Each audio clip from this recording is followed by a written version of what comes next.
میں نے بتایا ہے کہ دعوت کے لیے پہلے آپ کا اپنا ایمان بہت گہرا ہونا چاہیے، یقین، کنوکشن، اور اس کے لیے آپ قرآن کی گہرائی میں اتریں، عربی سیکھیں اور قرآن کو اس کی اپنی زبان میں پڑھیں اور سمجھیں۔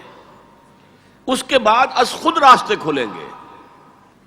میں نے خود کہا تھا کہ مجھے قرآن نے پوزیس کر لیا تھا۔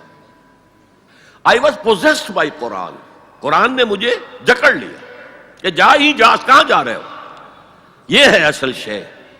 اسی کو پڑھو، سمجھو، سمجھاؤ اور پڑھاؤ۔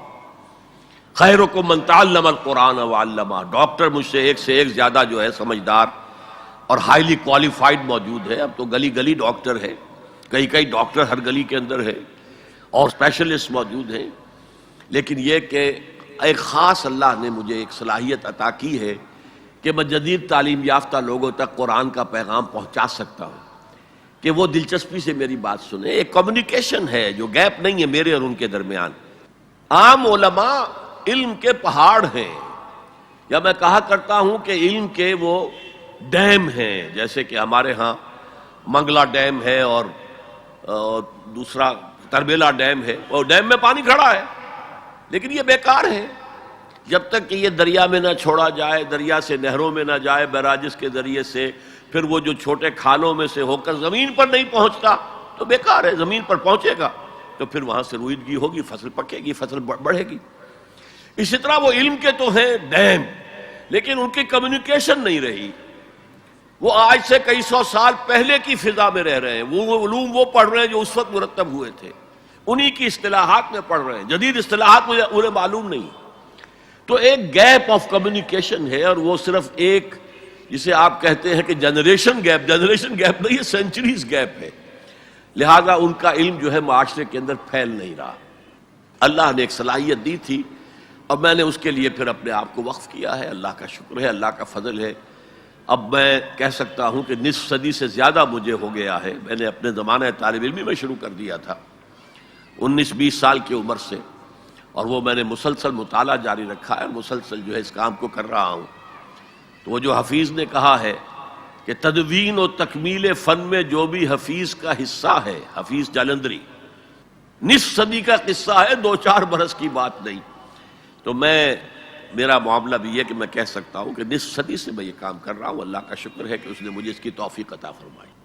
اللہ سے دعا کریں اور خود جتنا بھی کام کر سکتے ہوں اس سے اپنے آپ کو بری نہ سمجھے کہ کوئی بڑا لیڈر آئے گا تو میں کام کروں گا۔ کیا پتا آپ میں سے ہی اللہ کسی کو اٹھا دے۔ تو اس سٹرگل کو پوسٹ پون نہیں کرنا ہے، start it, begin it in the right earnest. پھر کیا پتا اللہ تعالیٰ کہاں سے ہمیں قیادت عطا کر دے، ہمارے اندر ہی سے ابھر کر آ جائے۔ اللہ تعالیٰ جو ہے مردوں کو زندہ کرتا ہے تو مردہ قوم کو اثر نو زندگی دے دے۔ بنی اسرائیل مر چکے تھے، ختم ہو چکے تھے، ان کا کعبہ گر چکا تھا، ان کی 2 اینٹیں سلامت نہیں رہی تھیں، ایک متنفس نہیں رہا تھا یروشلم کے اندر، ایک متنفس۔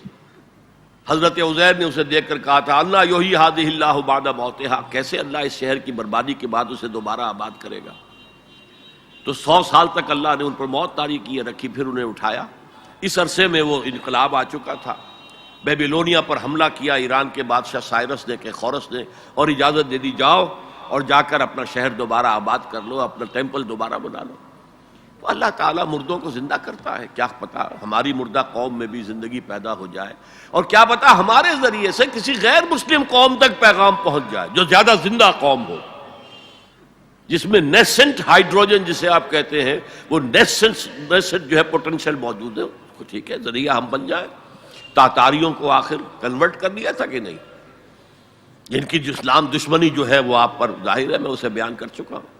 لیکن ہے آیا فتنہ تاتار کے افسانے سے، پاسماں مل گئے کعبے کو سلم کھانے سے۔